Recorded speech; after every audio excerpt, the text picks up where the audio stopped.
दोस्तों, स्वागत है आपका डी मार्केटिंग बॉल में। मेरा नाम है अभिषेक। दोस्तों, आज की वीडियो का हमारा टॉपिक है importance of case studies in digital marketing agency. तो दोस्तों, इस वीडियो में मैं आपको बताऊंगा कि केस स्टडीज की क्या इंपॉर्टेंस होती है, क्यों चाहिए हमें केस स्टडीज, और केस स्टडीज का लॉन्ग टर्म में हमें क्या बेनिफिट्स रहता है। ये सारी चीजें आज की वीडियो में मैं कवर करने जा रहा हूं। तो दोस्तों, अगर आपने अभी तक इस चैनल को सब्सक्राइब नहीं किया तो प्लीज चैनल को सब्सक्राइब कर लीजिए, बेल आइकन को प्रेस करना बिल्कुल मत भूलिए, क्योंकि इससे मेरे आने वाले हर वीडियो की नोटिफिकेशन सबसे पहले आपको मिलेंगे। तो दोस्तों, चलिए शुरू करते हैं। तो दोस्तों, पिछले वीडियो में अगर आपने अभी तक वो वीडियो नहीं देखा तो आप जरूर देख ले। उसमें हमने बात की थी how to find your first client for digital marketing agency. ठीक है, यानी कि आपके डिजिटल मार्केटिंग एजेंसी के लिए पहला क्लाइंट आप कैसे ढूंढ सकते हैं। तो उस वीडियो में मैंने बात की थी कि फर्स्ट क्लाइंट कैसे आपको मिलेगा और उसके क्या क्या तरीके होते हैं। लेकिन अब इस वीडियो में हम बात करेंगे कि एक बार अगर हमें फर्स्ट क्लाइंट मिल गया, ठीक है, तो उसके बाद हमें क्या करना होता है। अब यहां पर मैं आपको ये नहीं बता रहा हूं कि कैसी सर्विस देनी है और ये सब चीजें आगे बता दूंगा। और कुछ शुरुआत की कुछ वीडियो में मैंने इन चीजों के बारे में बात भी की है, ठीक है। लेकिन इस वीडियो में हम कंप्लीटली बात करने जा रहे हैं केस स्टडीज के बारे में, और केस स्टडीज का यहां पर हमें क्या बेनिफिट होगा, ये सब कुछ मैं आपको यहां पे बताऊंगा। गाइस, केस स्टडी का अगर मैं एक ही वर्ड में बताऊं तो उसका मतलब होता है एक्सपीरियंस।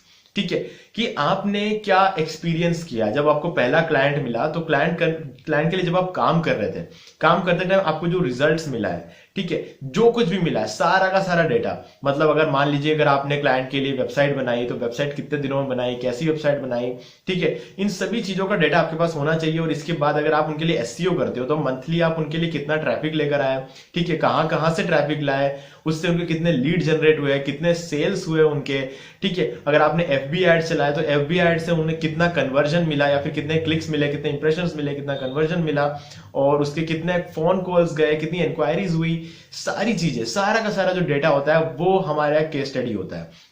ठीक है, अब यहां पर केस स्टडीज से फायदा क्या होगा मैं आपको बताता हूं। ये सारा डेटा अगर आप अपने पास रखते हो, ठीक है, आगे जब कोई दूसरा क्लाइंट आएगा तब आपको काम करने में भी इसमें इजी रहेगा केस स्टडी होने की वजह से। लेकिन हमारा मेन पर्पस वो नहीं होता। मेन पर्पस ये होता है कि वो केस स्टडी अगर आप अपने आने वाले क्लाइंट को शो करवा सकते हो। मतलब कैसे शो करवाएंगे, हम अपने वेबसाइट में उस केस स्टडी को हम डाल सकते हैं। लेकिन अक्सर क्या होता है ना कि वेबसाइट के अंदर हमें टेस्टिमोनियल्स, रिव्यू से काम चल जाता है। अगर थोड़ी बहुत केस स्टडीज और वहां पर मिल जाए तो वो एक बोनस पॉइंट रहती है हमारी वेबसाइट के लिए। वेबसाइट कैसे बनाना है एजेंसी के लिए, इस पर एक अलग वीडियो बना चुका हूं, तो उसका डिस्क्रिप्शन में मैं लिंक दे दूंगा आपको, वो आप देख सकते हो, नहीं तो आपको चैनल में डायरेक्टली मिल ही जाएगा। ठीक है, अब केस स्टडीज अगर आपकी वेबसाइट में होगी तो वो एक बोनस रहेगा, क्योंकि क्या होता है ना कि हर एक बंदा जो हमारी वेबसाइट को विजिट करता है, ठीक है, वो हमारे लीड होते हैं। और वहां पर अगर हम उनको एक एक्स्ट्रा बोनस चीज वहां दे देते हैं ना, तो उस लीड को कन्वर्ट होने के बहुत ज्यादा चांसेस होते हैं। ठीक है, तो अब केस स्टडी होने के रिव्यू और केस स्टडी, ये दो एक ऐसी चीज होती है जिससे भरोसा बनता है। ठीक है, तो इस वजह से आपको केस स्टडीज रखनी चाहिए। और यहां पर एक और इंपॉर्टेंट फैक्टर रहता है। यहां पर अगर आप मान लीजिए कि आपको फर्स्ट क्लाइंट मिल भी जाता है तो यहां पर आप उनका केस स्टडी का पूरा डाटा अपने पास रख सकते हो, उसमें कोई दिक्कत नहीं है। लेकिन उसको लोगों को, दूसरे क्लाइंट्स को दिखाने की परमिशन आपको लेना पड़ेगा। ठीक है, आप रख सकते हो, उसमें कोई प्रॉब्लम नहीं, क्योंकि आपने काम किया, आपके पास उसका डाटा रहेगा ही रहेगा, किसी भी हाल में रहेगा। ठीक है, लेकिन उन किसी और क्लाइंट को बताते टाइम आपको पूछना पड़ेगा कहीं कॉन्फिडेंशियल डाटा तो नहीं है, किसी और को बताने से कोई प्रॉब्लम तो नहीं होगी। आपके और उस फर्स्ट क्लाइंट के बीच में ही रहने जैसी चीजें हैं तो आप नहीं बता सकते। लेकिन अक्सर केसेस में क्या होता है ना कि जो क्लाइंट्स अगर हम परमिशन ले लेते हैं तो कुछ चीजों का वो हमें परमिशन दे देते हैं कि हाँ आप ये चीज दिखा सकते हो, बस ये चीज नहीं दिखाना है आपको। ठीक है, तो यहां पर आपको परमिशन मिल जाती है। और उसके बाद वो केस स्टडी एक ऐसी चीज होती है जिस वजह से आपके आने वाले जो लीड्स होते हैं उनको आप कन्वर्ट कर सकते हो।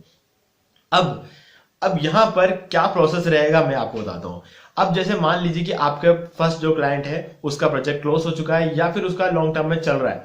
अब आपको चाहिए दूसरा क्लाइंट। दूसरा क्लाइंट जब आप ढूंढने जाते हो तो आपको एक लीड जनरेट होता है।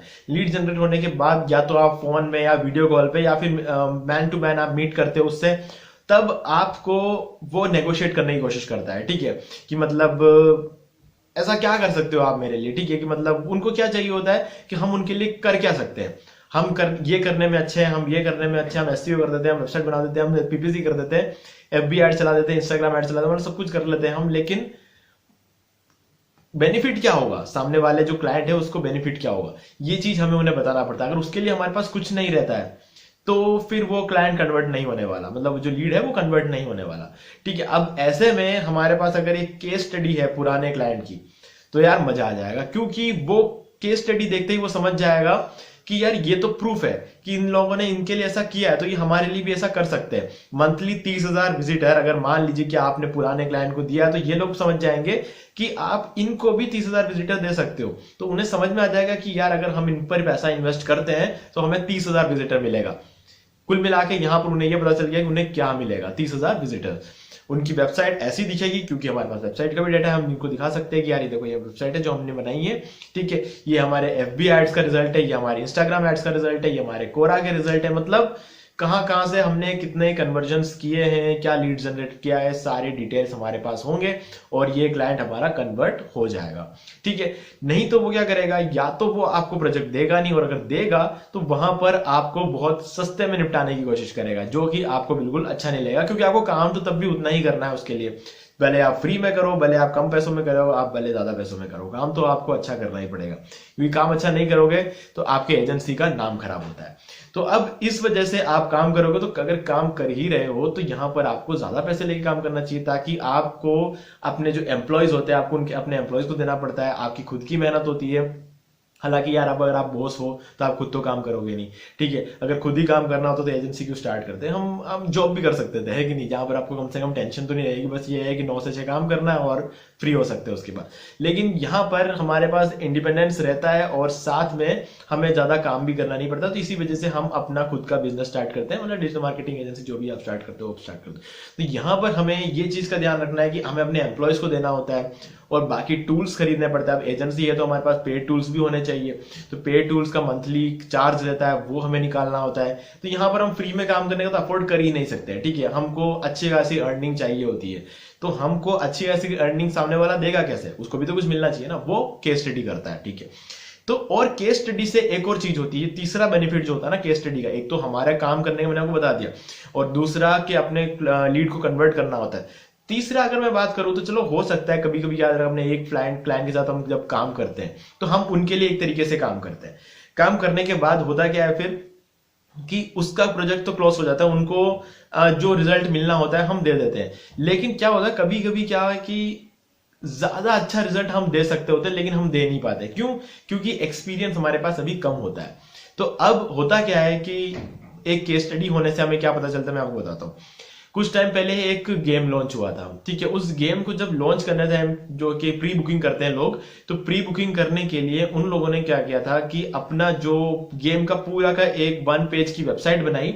1 पेज वेबसाइट बनाने के बाद जो बाय नाउ का जो बटन था जो उन्होंने ऐड चलाया, उन्होंने अच्छी खासी मार्केटिंग की, लेकिन बाय नाउ का जो बटन था उन्होंने वेबसाइट के सबसे नीचे लगाई थी, ठीक है। फुटर से ऊपर लेकिन एकदम नीचे, इसलिए लोगों को स्क्रॉल डाउन करके नीचे आना पड़ रहा था उसके लिए, ठीक है।